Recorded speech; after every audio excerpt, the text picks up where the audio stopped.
Hi అండి, అందరికీ నమస్కారం. Welcome to my channel. ఈ వీడియోలో రిటైర్డ్ ఉద్యోగులందరికీ సూపర్ గుడ్ న్యూస్ అండి. సో మొత్తం చెల్లింపులు అంటూ అప్డేట్ అవడం జరిగింది. మొత్తం చెల్లింపు ప్రకటన. సో దీనికి సంబంధించిన పూర్తి తాజా సమాచారాన్ని వీడియోలో తెలుసుకుందాము. వీడియో అయితే ఎక్కడే కానీ స్కిప్ చేయకుండా ఎండ్ వరకు చూసేయండి. అప్పుడు ఇన్ఫర్మేషన్ పూర్తిగా అర్థమవుతుంది. అలాగే వీడియో చూస్తున్న ప్రతి ఒక్కరు వీడియోకి అయితే లైక్ చేయండి ఫ్రెండ్స్. ఈ వీడియోని తోటి ఉద్యోగ పెన్షన్ మిత్రులతో అయితే షేర్ చేయండి. కొత్తగా మన ఛానల్ చూస్తున్నవారు ఇంకా ఎవరైనా సబ్స్క్రైబ్ చేసుకోకపోతే వెంటనే మన ఛానల్ అయితే సబ్స్క్రైబ్ చేసుకోండి. సబ్స్క్రైబ్ చేసుకోవడం వల్ల నేను చేసే ప్రతి ఒక్క వీడియో మీ వరకు రీచ్ అవుతుంది. ఇక ఆలస్యం చేయకుండా వివరాల్లోకి అయితే వెళ్ళిపోదాము.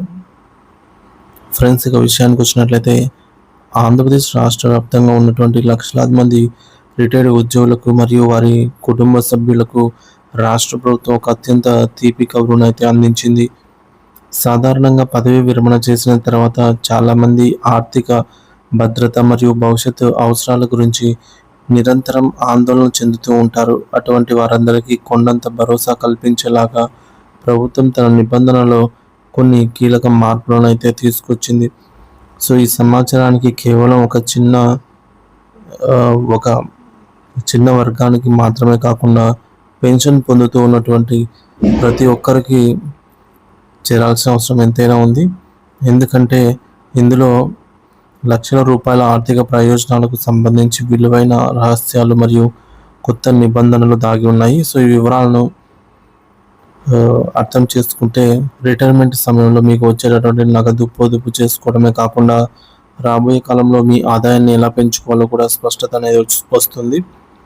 ఇంకా ప్రధానంగా కమ్యూటేషన్ అనే అంశంపై ప్రభుత్వం తీసుకున్నటువంటి సంచలన నిర్ణయాల గురించి మనం ఇప్పుడు సుదీర్ఘంగా అయితే చర్చించుకోవాలి.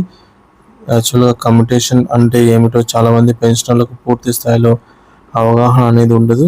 దీనిని అత్యంత సరళంగా చెప్పాలంటే మీకు భవిష్యత్తులో ప్రతి నెల వచ్చే పెన్షన్లో కొంత భాగాన్ని ఒకేసారి ముందే నగదు రూపంలో అడ్వాన్స్గా తీసుకోవడం అని అర్థము.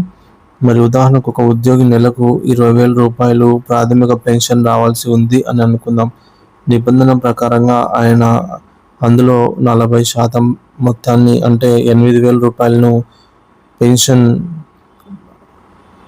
అమౌంట్ను ప్రభుత్వానికి అమ్ముకోవచ్చు లేదా కమ్యూట్ చేసుకోవచ్చు. ఇలా చేయడం వల్ల సదరు ఉద్యోగికి పదవి విరమణ చేసిన వెంటనే ఒకేసారి భారీ మొత్తంలో అంటే దాదాపుగా 15 నుంచి 20 లక్షల రూపాయల వరకు కూడా వయసుని బట్టి నగదు అనేది చేతికి అందుతుంది. మరి ఈ సొమ్మును ఇల్లు కట్టుకోవడానికి కావచ్చు, లేదా పిల్లల వివాహాలకు లేదా ఇతర అత్యవసర పెట్టుబడులకు వాడుకోవడానికి గొప్ప అవకాశం అయితే లభిస్తుంది.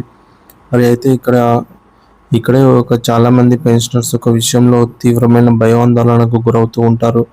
సో తమ పెన్షన్లో ప్రతి నెల 40% కోత పడుతుంటే ఈ కోత జీవితాంతం కొనసాగుతుందని, తాము ఆర్థికంగా నష్టపోతున్నామని అయితే వారు భావిస్తూ ఉంటారు.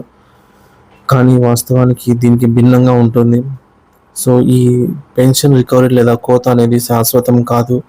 ప్రస్తుతం అమల్లో ఉన్నటువంటి చట్టాల ప్రకారం సో ఇక్కడ చూడొచ్చు 15 ఇయర్స్ 15 సంవత్సరాలు లేదా 180 నెలలు పాటుగా ఈ యొక్క కోత అనేది కొనసాగిన తర్వాత మళ్ళీ మీకు 180 నెలల తర్వాత పూర్తి పెన్షన్ అనేది రిస్టోరేషన్ అంటే పునరుద్ధరించబడుతుంది.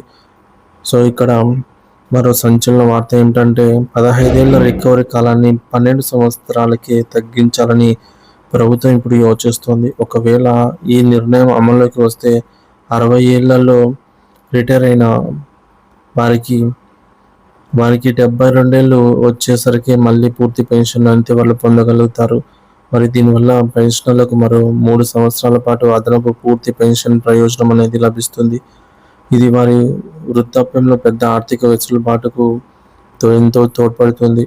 మరి ఆరోగ్య భద్రత విషయానికే వస్తే ప్రభుత్వం మరొక విప్లవాత్మక మార్పునైతే తీసుకొచ్చింది. గతంలో ప్రభుత్వ ఉద్యోగులు లేదా కార్మికులు ఉచితంగా వార్షిక ఆరోగ్య పరీక్షలు మరియు కొన్ని ప్రత్యేక వైద్య పథకాలు కేవలం 60 ఏళ్ల నిండిన వారికి మాత్రమే వర్తించేవి. అంటే రిటైర్ అయ్యే వరకు వేచి చూడాల్సి వచ్చేది. కానీ ఇప్పుడు ఆ 60 ఏళ్ల వయసు నిబంధనను ప్రభుత్వం పూర్తిగా రద్దు చేసింది. దీనికి బదులుగా కేవలం 40 ఏళ్ళు నిండిన ప్రతి కార్మికుడికి మరియు ఉద్యోగికి ఉచిత వార్షిక ఆరోగ్య పరీక్షల పథకాన్ని అయితే ప్రవేశపెట్టింది. మరి ఈ నిర్ణయం వల్ల ఉద్యోగులు తమ సర్వీస్లో ఉన్నప్పుడే ఆరోగ్యాన్ని పర్యవేక్షించుకోవచ్చు. ముందస్తుగా జబ్బులను గుర్తించడం వల్ల వారికి భారీ వైద్య ఖర్చుల నుంచి వారైతే తప్పించుకోవచ్చు. మరి 60 ఏళ్ళ వరకు వేచి చూడాల్సిన అవసరం లేకుండా కేవలం 40 ఏళ్ళ నుంచే ప్రభుత్వం అయితే ఈ బాధ్యతను తీసుకోవటం అనేది ఉద్యోగ వర్గాల్లో ఇప్పుడు హర్షం వ్యక్తమవుతుంది అన్నమాట. సో ఈ విధంగా అటు ఆర్థికంగా కమ్యూటేషన్ ద్వారా, ఇటు ఆరోగ్యపరంగా కొత్త నిబంధన ద్వారా ప్రభుత్వం పెన్షనర్ల జీవితాల్లో కొత్త వెలుగులైతే నింపబోతోందని తెలుస్తోంది. సో ఇది ఫ్రెండ్స్ ఇప్పటి వరకు ఉన్న తాజా సమాచారము. సో ఎప్పట్లాగే ఏపీ ఉద్యోగ పెన్షన్ సంబంధించి తాజా సమాచారం కోసం మన ఛానల్ అయితే సబ్స్క్రైబ్ చేసుకోండి. Thank you for watching this video.